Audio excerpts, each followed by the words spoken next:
Mr. Chairman, sir, I have been deeply touched by the kind references made to me by almost all the honorable members of this house. I am thankful for those kind references. The task of replying to the budget discussion has been made easy by the intervention of the Chief Minister, who dealt with many of the difficult points raised. Now, the main criticism against the budget was not with reference to the various items of expenditure proposed or the existing sources of revenue, but was with reference to the fresh taxation proposals. Many honorable members said that fresh taxation was not necessary at the present time. My honorable colleague pointed out that no finance minister who came forward with fresh taxation proposals would be popular. I do realize it. It is not as if I do not have the desire to be popular. I am also a human being, but I have brought forward these proposals only as a matter of duty. If we have to implement the 5-year plan, it is absolutely necessary that we should augment our resources. Some members may ask why we should be in a hurry. Sir, we have to think of the millions of people who are starving, who are ignorant, and who are suffering from diseases of all sorts. They have been longing for a long time that their conditions should improve. Can I tell them that it does not matter much if they suffer for some years? Certainly, I cannot take that responsibility. I am doing my best to improve their condition of living to the maximum extent possible in the circumstances. Therefore, I have come forward with these taxation proposals only with a view to see that the government are in a better position to implement the plan, which is intended to raise the standard of living of the people. Some honorable members asked whether we should not try to reduce expenditure.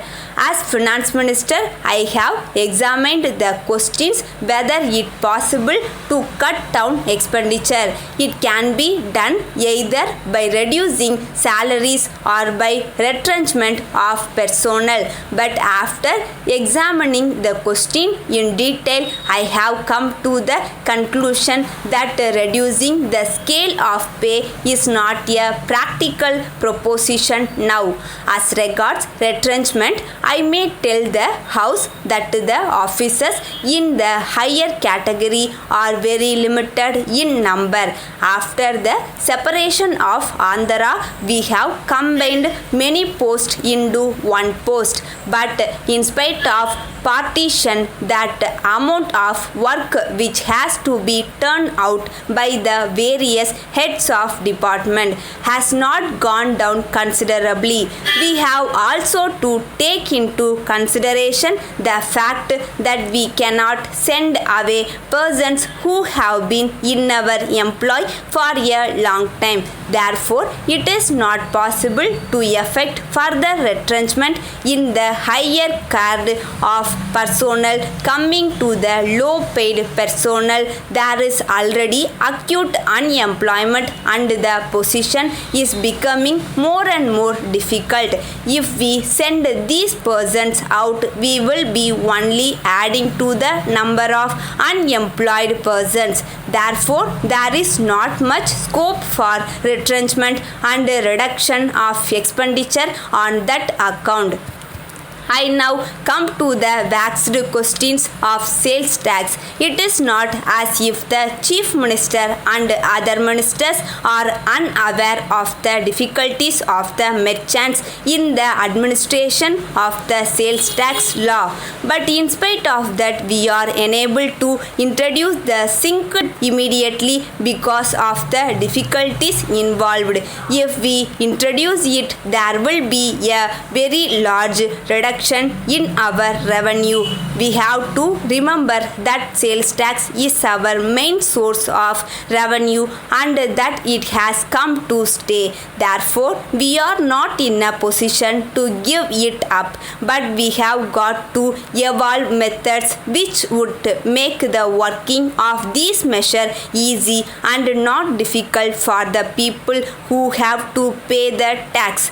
That should be our aim. I would invite honorable members to make concrete suggestions in that direction instead of simply advising the government to give up this tax or convert it immediately into a single point tax.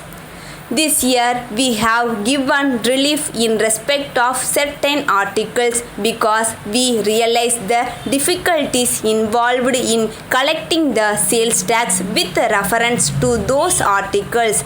Demands are now made that this and that article should be exempted from sales tax. A suggestion has been made that we should give up sales tax on food grains, but it is a big sum that we are collecting as sales tax on food grains. This tax does not affect the poor sections of the people. Most of our peoples are agriculturists and live in the villages. They get their wages in the form of food grains. Even when they get their wages in cash, they purchase their foodstuff in the villages, which do not come into the picture of payment of sales tax at all. If we take into account the fact that a large section of the people who are poor are not asked to pay sales tax on foodstuffs, there may not be any criticism against this tax.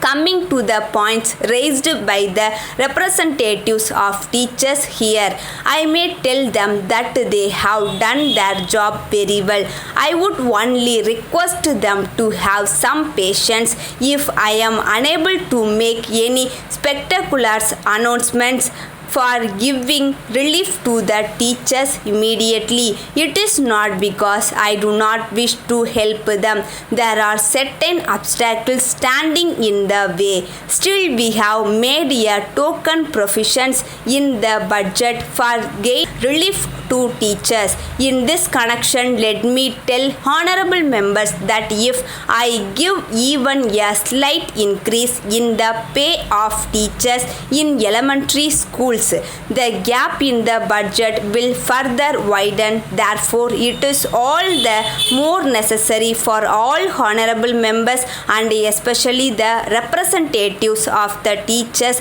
to support me in the taxation measures that I have proposed. As far as social service is concerned, the lady member has become an institution in herself to social service, and we are all proud of the great service she has rendered this state, and certainly nobody can ignore that. Stop.